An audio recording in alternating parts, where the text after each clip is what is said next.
Kanchiyar Swaraj science സ്കൂളിൽ വായനാ ദിനവും യോഗാ ദിനവും വിദ്യാർത്ഥി പ്രതിനിധികളുടെ സ്ഥാനാരോഹണ ചടങ്ങും നടന്നു. School chairman father Emmanuel Kizhakkethalakkal പരിപാടികളുടെ ഉദ്ഘാടനം നിർവഹിച്ചു.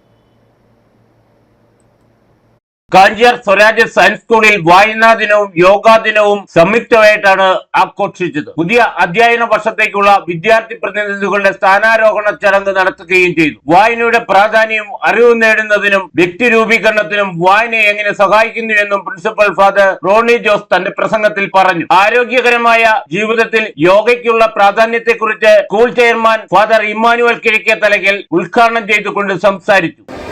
Home and proud, we celebrated the Yoga Day, the International Yoga Day.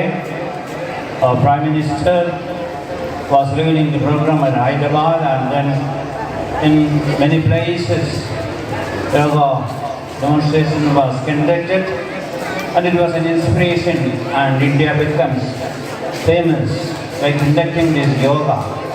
കുട്ടികളുടെ യോഗ പ്രദർശനവും സാഹിത്യകാരന്മാരെ അനുകരിച്ചുള്ള വേഷപ്രച്ഛന്ന മത്സരങ്ങളും മറ്റു കലാപരിപാടികളും ആഘോഷത്തിന്റെ തിളക്കം വർദ്ധിപ്പിച്ചു.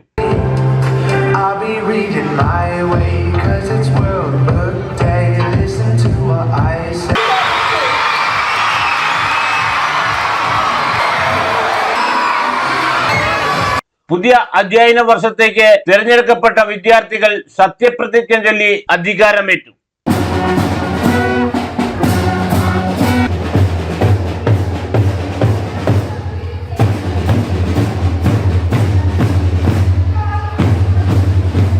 മാനേജർ, പ്രിൻസിപ്പൽ, അധ്യാപകർ എന്നിവർ ചേർന്ന് വിദ്യാർത്ഥി പ്രതിനിധികൾക്ക് സത്യവാചകം ചൊല്ലിക്കൊടുത്തു. അധ്യാപകരായ വിനി ഷാജി, ഷൈനി മാത്യു, സില്ല ജോർജ്, ജോംസി, ലിൻഡ ജോസഫ്, ദീപക് ലെനി, സജി കെ, അരുൺജിത്ത് എന്നിവർ പരിപാടികൾക്ക് നേതൃത്വം വഹിച്ചു. Idukki vision news, Kanchiyar.